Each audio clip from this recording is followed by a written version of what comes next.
On behalf of Beth Jacob, I want to welcome everyone for joining and thank you for joining us this evening at the beginning, first inaugural session of our three-part lecture series with our distinguished guest, Dr. Henry Abramson, who is coming to us live from New York, although it's not Saturday night.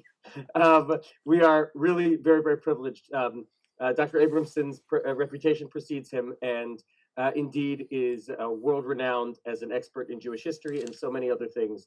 I personally, through my other job at the OU, am privileged to be part of a organization that Dr. Abramson provides tremendous content for with the presentations he gives for the Aldoff platform, which has literally tens of thousands of users who benefit from his wisdom on a daily basis. So it's really a special privilege, and we have a wonderful topic that we're going to learn about starting this evening. Just as a reminder, there are 3 different lectures in this series. So with that, I just want to thank Dr. Abramson and hand it over to you, Dr. Abramson. Thank you very much, Rabbi. That's very kind words of welcome, and it is a great privilege to be here with you today. I'm really excited about our topic. What we're really going to be focusing on is a remarkable period in Jewish history that in many ways has informed the subsequent centuries up into and including our own time.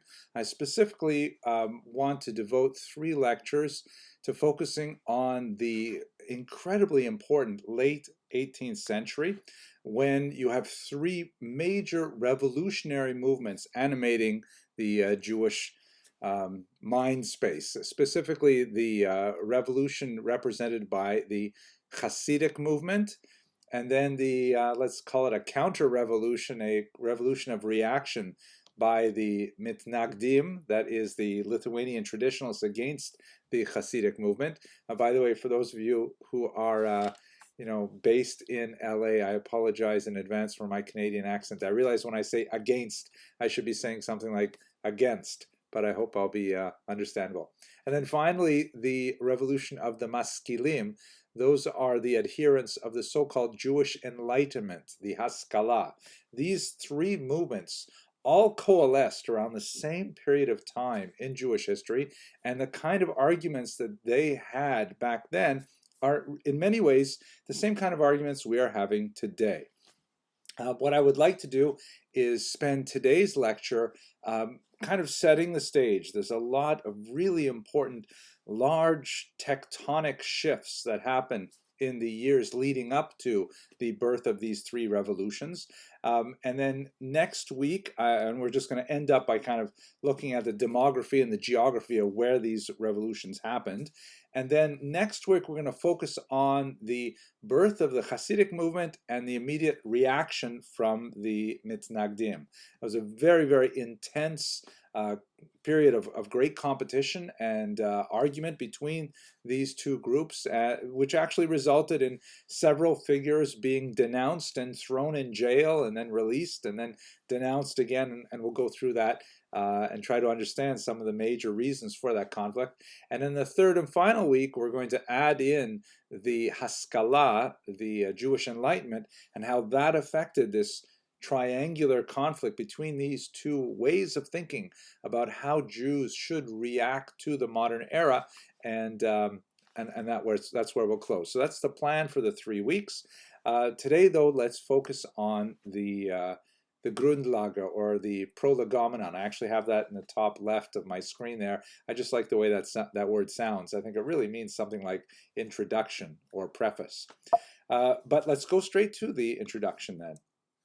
So here's a scene that many of you may have enjoyed if you're watching the Netflix series Shtisel. And they're having a conversation over the table here. The elder and the younger Shtisel, but in many ways the kind of conversations, as I've tried to say, are sort of repetition or reiterations or just modernized upgrades of major conflicts of worldview, to use a German word, Weltanschauung, way of looking at the world, that were crystallized in the period we're talking about. 3 figures in particular exemplify this 3-way revolution. You have from the Hasidic movement I could have really included the Baal Shem Tov, but we don't have a good picture of him, so I'll choose one of his later students, really a student of his student, Rabbi Shneur Zalman of Liadi, known to his followers today as the Alter Rebbe, also known as the author of the Tanya and the spiritual father of the Chabad Hasidic movement. Contrasted to the Alter Rebbe is the great Elijah of Vilna, who is known as the Vilna Gaon, the great Mitnagdic thinker, who bitterly opposed, and particularly his students, bitterly opposed the innovations that were proposed and enacted by the previous figure in the Hasidic movement. Although, as we shall see, after about 50 years of intense battle, they managed to find a modus vivendi with each other. More difficult, however, is this figure, Rabbi Moses Mendelssohn, who is widely regarded as the father of the Jewish Enlightenment, the Haskalah, who essentially argued that Jews should not regard the outside world as fundamentally toxic, that Jews have a tremendous amount to gain from the outside world in terms of its science, its culture, its literature, and its poetry, and so on, and that Jews should fully engage in outside society. His movement was directly opposed by both the Misnagdim and the Hasidim, as we shall see, but we're going to let that unfold over the last couple of weeks. And as I mentioned, these arguments find their expression even contemporary days, where on the left here you see the elder Shtisel, Shulam, and the actual non-Haredi actor, I should say, Dov Glickman. Although on the surface, one sees on the left a figure with Hadras Panim, the big full beard and so on, but the worldview, it can be expressed precisely in a Chiloni individual as well. Same with the younger Shtisel, Akiva, played here by Michael Aloni. I really didn't have to show you these two pictures because I already made my point with the previous one, but I couldn't resist it because I find that I'm often mistaken for Michael Aloni. When I'm walking down the street, people say, "Hey, isn't that Michael Aloni?" Now, if this were, an audience actually in a room, I would hear you laugh and I would know you would think, yeah, you would know that I was joking. But at any rate, somehow we'll get used to Zoom. So this long 18th century that represents the debate between these three fundamentally very different ways of looking at Judaism is really expressed in our contemporary period as well. Let me now take you to a little bit more about the structural nature of their disputes, and then we're going to get into the history per se. So this is a little bit experimental for me. This is something new for this particular lecture, but one way I think that we can categorize these three types of rebellions, and I would like to say that each of them, as much as they would like to say that they are really representing tradition, that they are representing something which has a long background in Jewish history, they are each rebellious in their own way. They are each presenting innovations.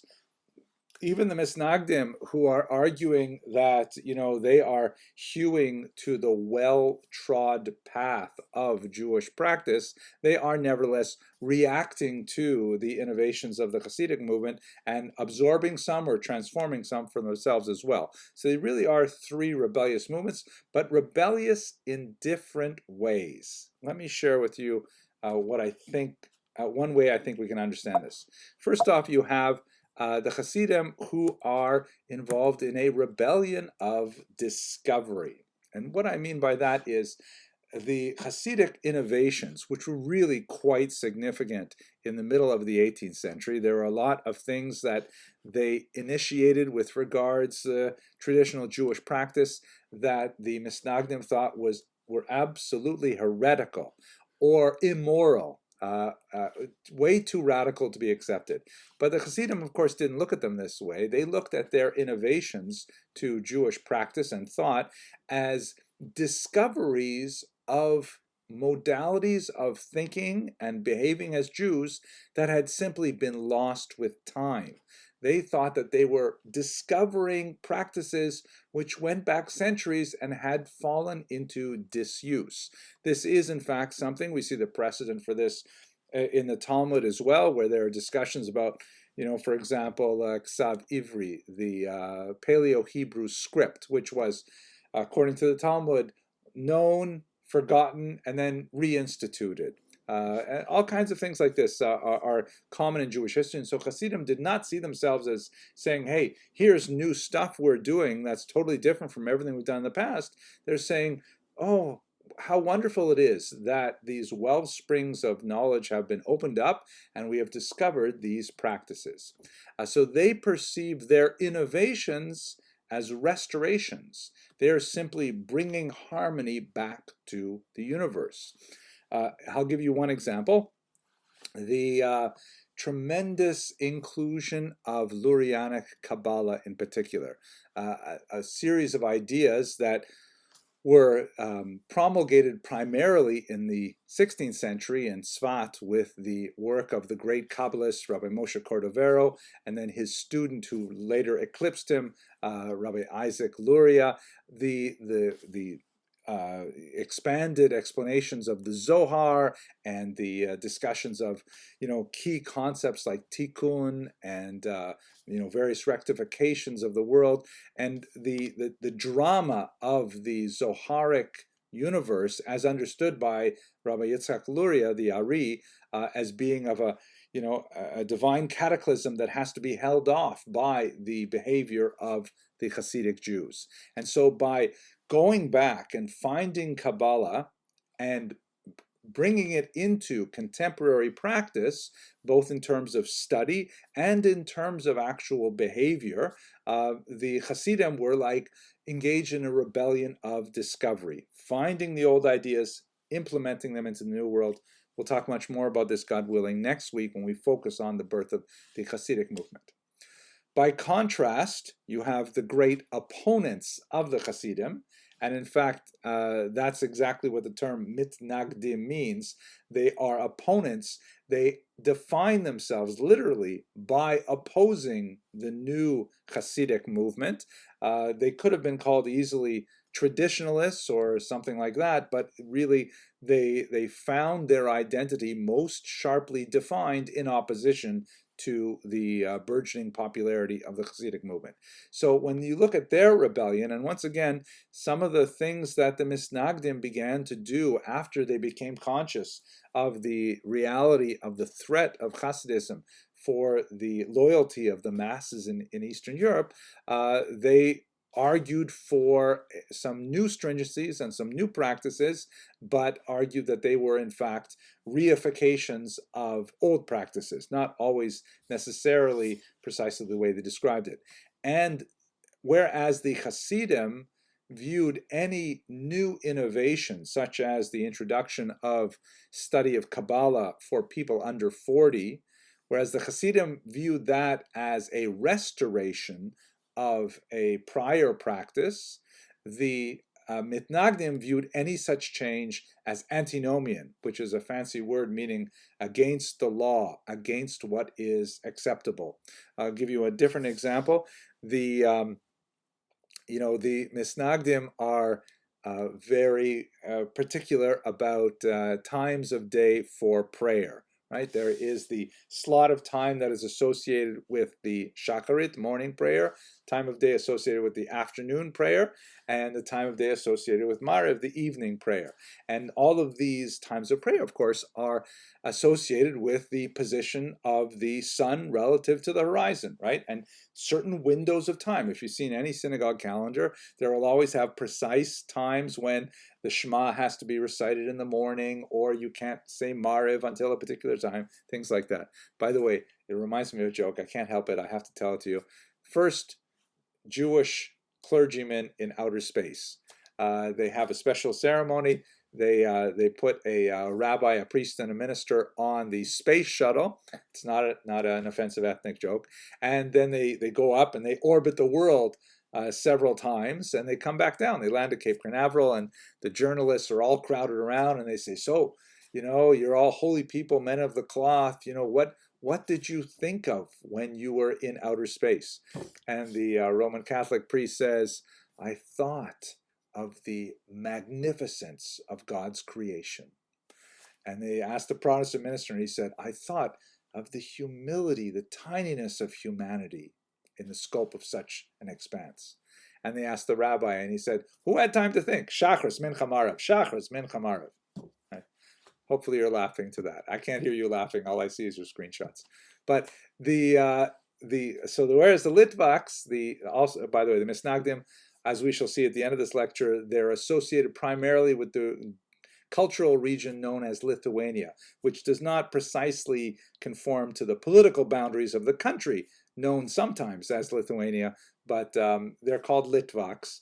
Litvaks are typically distinguished from other Jews by their cold wit, their scintillating sense of humor, their superior fashion sense, and many other features. So the Misnagdim have these very precise periods of time for prayer, and the Hasidim say, you've got it all wrong. It's not about, the exact time of prayer, the time that you pray. It's about the nature of your relationship to God in prayer. And if you need more time to sleep and prepare yourself in the morning for prayer, then you can just slide right past those regular times. The most important thing is the communication with God, not the communication with your clock. And so the Hasidim had much different times of communal prayer. The Misnagdim said that's totally unacceptable. It is antinomian, and it represents a type of heresy of practice. So there's a very dramatic conflict set up between them. We will outline many of those next week. To give you an example of how innovation was perceived as antinomian by the Misnagdim, I'm going to go to a 19th century figure here, very influential figure, named Rabbi Moses Schreiber, known popularly as the Chassam Sofer, the signature of the scribe. And that was the name by which he was known. And he instituted a saying, which is a little bit complicated to express if you're not familiar with the background, but I'll try anyways. There is a type of wheat that may not be consumed until a certain date has passed in the agricultural calendar of Israel. That type of wheat is called chadash, meaning new wheat. It's right about this time of year when it becomes very significant. So the Talmud says, Chadash asur min haTorah. The new wheat is forbidden by the Torah. You're not allowed to eat it until after a certain date. Then you're allowed to eat this wheat, which is called Chadash. And the word Chadash literally means new. So Rabbi Schreiber, the Chatam Sofer, famously said with regards the Hasidic and more importantly the Maskilic innovations, he said, Chadash asur min haTorah. And what he meant by that was not to translate it as the new wheat is forbidden by the Torah, but anything new is ipso facto forbidden by the Torah. Meaning we may only rely on things which we have already done in the past. So that's like a really strong statement of this rebellion of tradition, saying we are going to stick so hard to the past, even more than the past stuck to the past. That's the sense of Chadash Asur min haTorah. So that's two rebellions there. The rebellion of discovery, the Hasidim, the rebellion of tradition, which is their opponents, the Misnagdim, and then finally we have the rebellions of expansion. And this is associated more with the Maskilim, the so-called Enlightenment thinkers who were following Rabbi Moses Mendelssohn. They argued that the Ashkenazic culture in particular was excessively rigid and small, that for hundreds of years, perhaps since the Crusades in the late 11th century, Ashkenazic Jews had regarded the outside world as something very dangerous and to be avoided, and as a result, they had developed a very unhealthy insularity.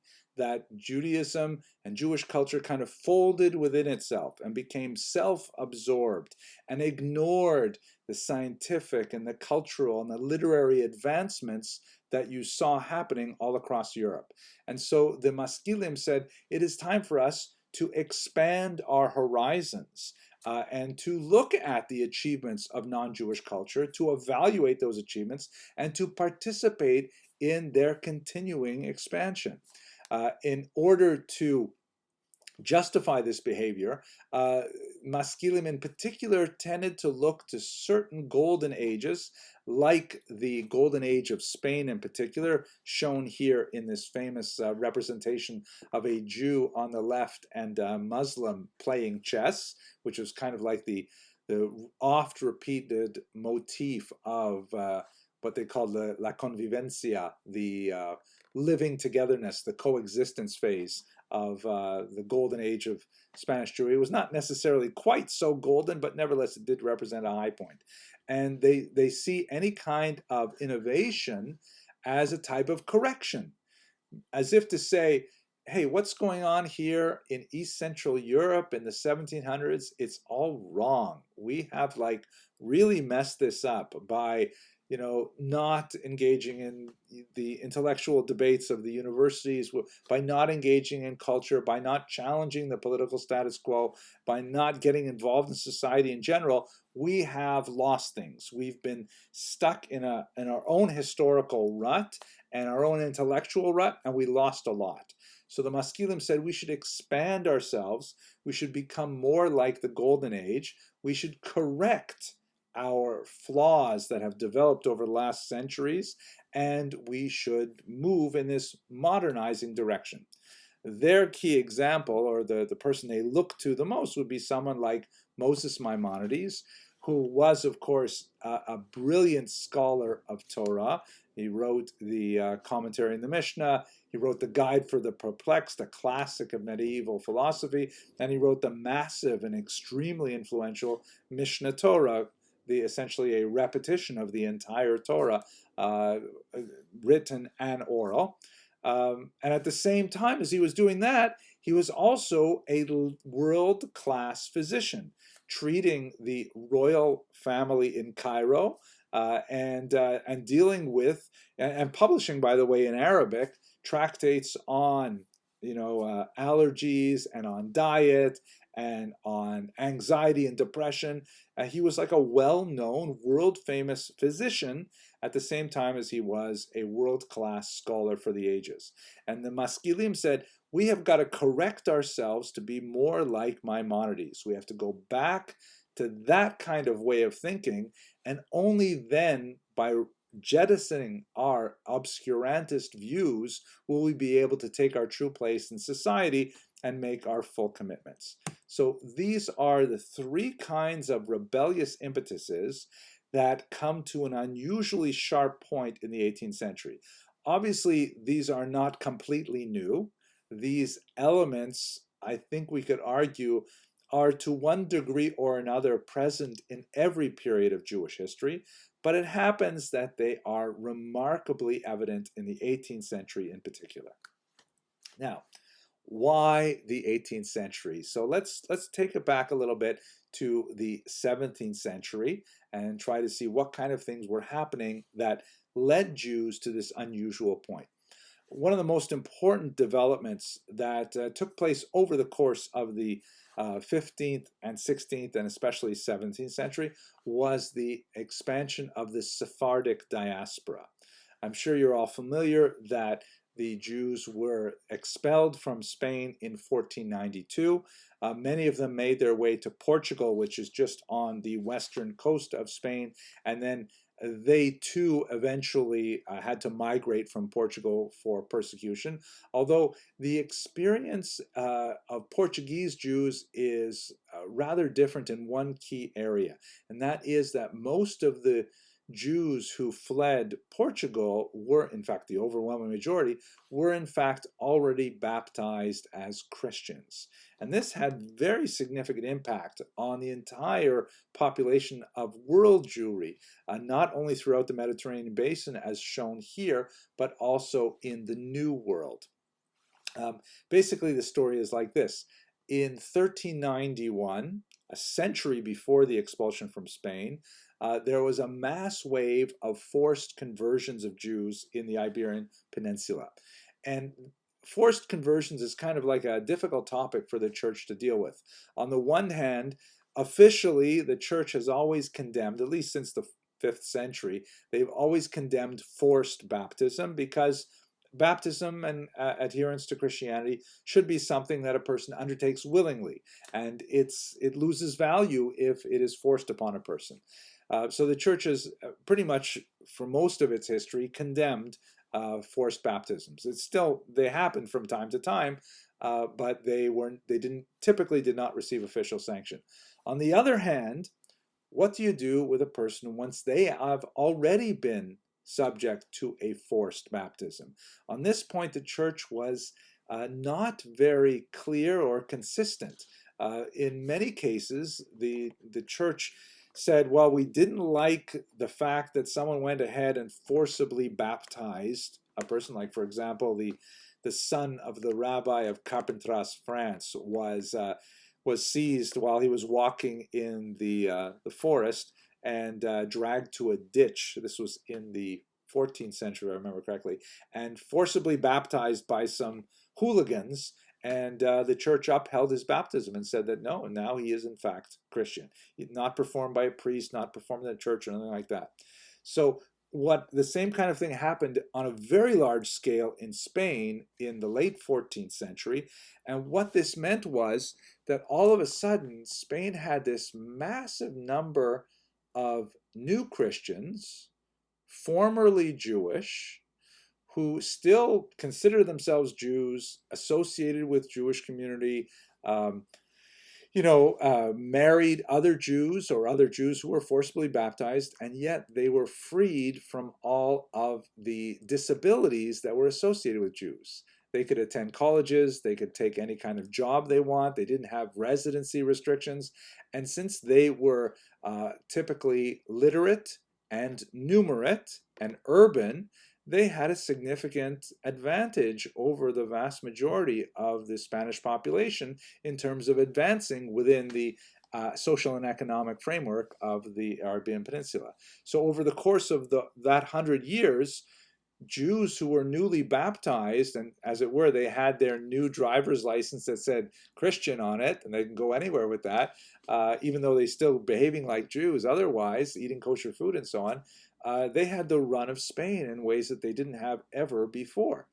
And so that's why the Spanish crown brought in the dreaded Inquisition that strove to examine those Jews, who actually literally new Christians who were still behaving as Jews, and to persecute them, to try to get them to either behave properly, or they were, so to speak, relaxed, as the term goes. They were relaxed to the secular authorities and even burnt at the stake.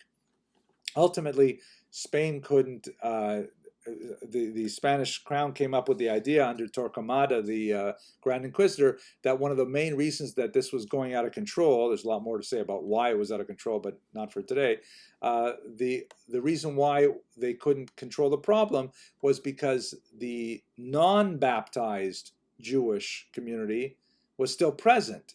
And so these newly baptized Jews still had lots of sources of information on the Torah and how to keep kosher and all of these various practices. And so that's why Torquemada made the suggestion, and the Spanish crown accepted it, to expel the Jews in 1492, the Jews who had not converted. And that's what this map primarily shows.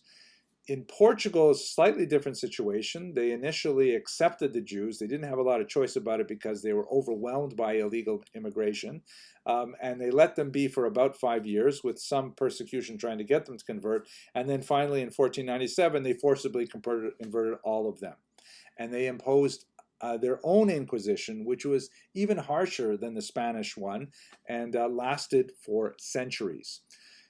So this gave even more impetus for these Portuguese Jews, who were now technically Christians, but really wanted to return to Judaism, to leave Portugal for the New World, for different parts of Europe, and in many cases to resume their Jewish identity, but not necessarily giving up the privileges of being able to travel and do business like Christians.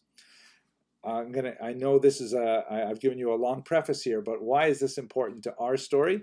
Well, primarily because they're carrying a totally new set of ideas with them. One of the classic examples of this is the man portrayed on the right here. Uriel da Costa was his name. This is a painting from the early 20th century. Shmuel Hirschenberg's amazing works. He was associated with the Bezalel Art School in Israel. Acosta was one of these Portuguese Jews who was raised as a Christian, and like many of these Jews, he was not even told that he was actually Jewish by his parents until he was a young man, because parents were always worried of telling their children, and then the children might tell other children, and the Inquisition would be on them. So he was delighted to hear that he was actually Jewish, and they fled Portugal and they made their way to Amsterdam. But when he got to Amsterdam, he was really upset. Among other things, he found that the Jewish community was not living up to the standards that he expected of them. You know, he had only encountered Judaism through Christian texts, Hebrew texts, rabbis, Jewish educators forbidden in Portugal. So he had read the New Testament and the Old Testament, and he figured that's what Jews should be like. And he was disappointed to see that Jews sometimes speak Lashon Hara, that sometimes Jews don't behave properly. He ended up denouncing the Jewish community in Amsterdam multiple times because he was kind of like, you know, a Baal Tshuva who says to people, hey, don't you have to bench after you eat that cookie? You know, things like that. He was like so difficult and irritating to them, and the Amsterdam community had other concerns.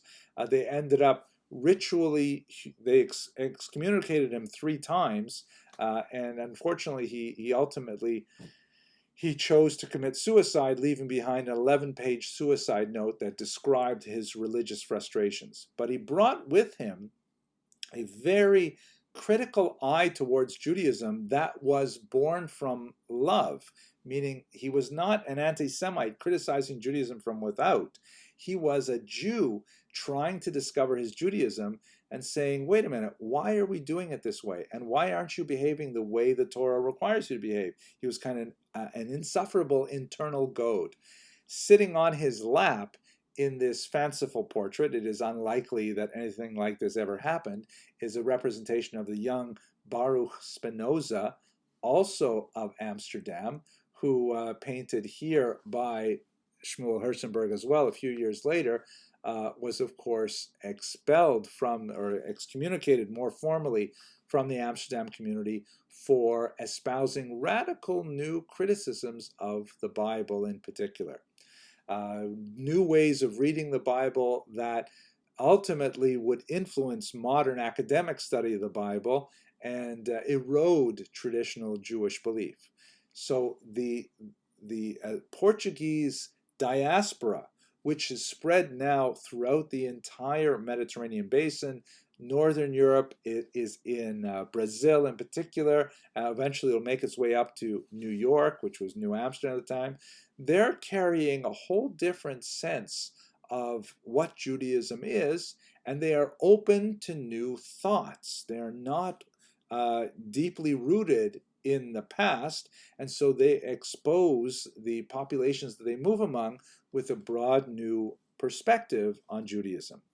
You add to that the tremendous demographic upheaval that's happening in the eastern part of Europe, specifically in Ukraine, where you have a massive peasant uprising led by Bohdan Khmelnytsky of the Ukrainian Zaporizhian Cossacks. This is a famous painting of the Cossacks. They were kind of like outcasts of society. They were unhappy with the feudal status that they were stuck within in Ukraine. They were dissatisfied with the Polish overlords, and they were deeply angry with the Jewish leaseholders called arrendators. And so they rose up against the Poles and against their Jewish employees, and there were horrific massacres throughout Ukraine, Poland, and even reaching north toward Lithuania. It's hard to get a really good number on how many Jews were killed, Reasonable estimates put it at about 50,000, which is a massive number for this period of time. And this also caused a significant demographic shift of a lot of Jewish refugees who moved to the West. So you have incredible change going on in Europe in the 17th century. The intellectual challenge posed by the Sephardic diaspora, especially the Portuguese diaspora, and the uprising of the Khmelnytsky rebellion in the middle of the 17th century.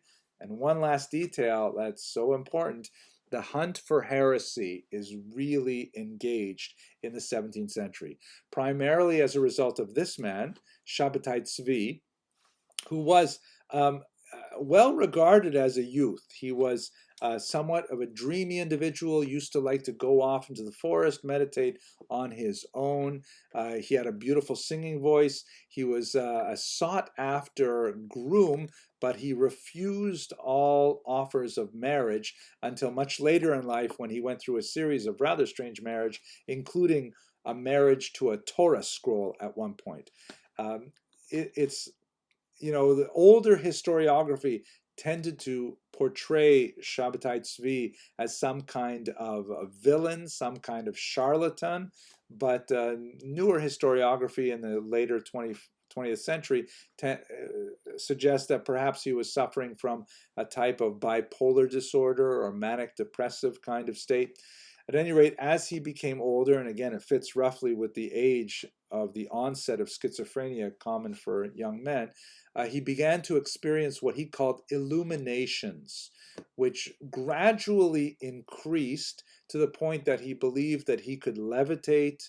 He believed that he had grandiose powers invested in him. And specifically, when he connected with one individual named Nathan of Gaza, he believed that he was, in fact, Mashiach, the Messiah. Nathan of Gaza was a supreme propagandist and was able to parlay a lot of the popularity of Shabbatai Tzvi into a Europe-wide movement in which all over the continent, in particular, incidentally, in Amsterdam, where we were just a few minutes ago, Jews sold all of their belongings, sold their property at pennies on the dollar in order to follow Shabbatai Tzvi to Jerusalem. Shabbatai Tzvi went to arrange a meeting with the Ottoman Sultan who controlled Jerusalem and said, okay, here I am, I'm the Messiah. It's now time for you to give me Jerusalem. And the Ottoman Sultan responded, very nice to meet you, Mr. Messiah. I have a better idea. How about I keep Jerusalem and you convert to Islam?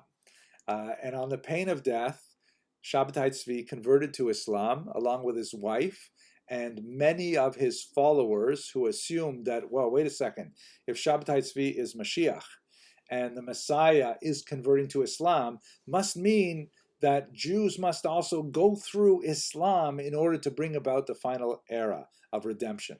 These Jews, by the way, were well known right up into the 20th century. They constitute a distinct group in Syrian and Turkish politics. They're called the Dunme. But most Jews realized that they had made a mistake by following Shabbatai Tzvi.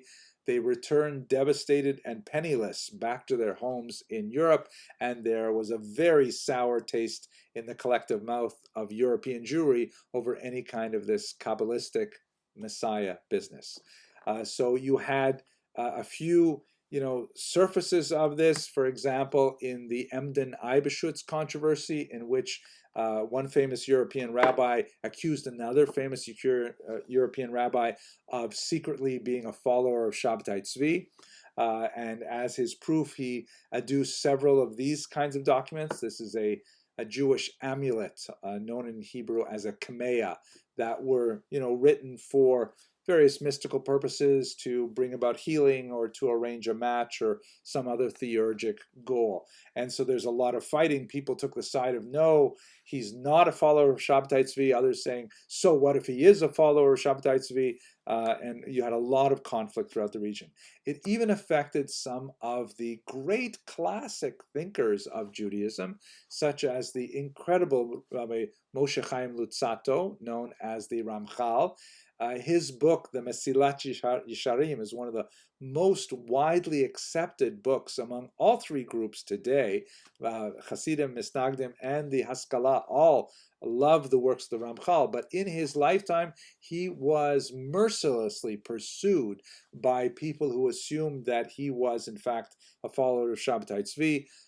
Many of his writings, in one of the trials that he endured in Frankfurt, many of his writings were lost forever because in a plea agreement to allow him to escape the arrest of the community there, the Jewish community, he agreed to give up his writings, which were in a sealed chest, and the rabbi involved in adjudicating the case ordered that they be buried, and they were never found again. So some of the, this is one of the greatest stylists and thinkers of Jewish history, and somewhere his writings are moldering underground. Perhaps one day they will be found. At any rate, that's kind of like the intellectual environment in the 17th century is like everyone is looking over their shoulder for possible heresy, for the lingering shadow of Shabbatai Tzvi, and there's demographic upheaval. There's like challenges to really fundamental basic things. Questions like who wrote the Bible? Like, wow. But that's the kind of thought that's coming out of Spinoza. All of these things are swirling around Europe when we get to the period under discussion. Let's have a look at this map and just try to understand where Jews lived during this period, and specifically where these movements drew their great demographic resources. This map shows you the growth in the Jewish population between 1800 and 1850, which is really more towards the end period when we're discussing, but the reason I like this map as opposed to another one created by this wonderful institute, International Institute for Jewish Genealogy, is that it shows some growth. The larger orange circles on top of the green give you some growth. So here's a rough map of Eastern Europe. This large sort of, sort of beigeish color is the Russian Empire, and then you've got the Austrian Empire here in the green, German Empire here in a sort of a lighter beige. And in these three areas, first we have the area that is associated with the growth of Hasidism. Typically, southern Poland and western Ukraine are the areas where the Hasidic movement had its historic strength, although the influence extends far beyond that narrow area of Volhynia and Podolia and so on. There are even Hasidim in the Lithuanian region. In fact, Chabad is a Lithuanian Hasidic movement, far from the center as it's established under the Baal Shem Tov. Then you have this overlapping region that is associated with the traditionalists, the opponents, the so-called Mitnagdim, those who opposed Hasidism. The ground zero of the Mitnagdim, of course, is Vilnius, right? The great home of the Vilna Gaon.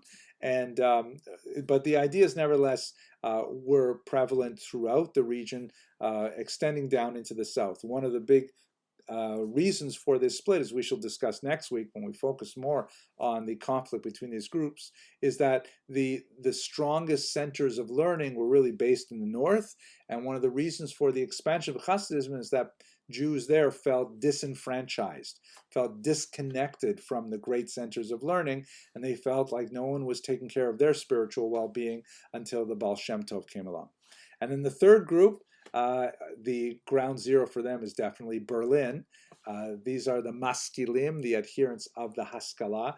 They tend to have much more impact towards Western Europe, but nevertheless huge overlaps in this kind of Venn diagram of Jewish thought and spirituality, huge overlaps with the regions that are dominated by Mitnagdim and by Hasidim. So it is into this maelstrom into which the tectonic plates are all shifting with all kinds of brand new ideas, and in a threatening environment where there's great demographic upheaval, population movements, political change, that's when you have these three rebellions get underway. And that's where I hope we will turn, God willing, when we meet again at 7:30 on Wednesday night. So with that, I'm going to conclude my presentation, and I hope to entertain some of your questions, please.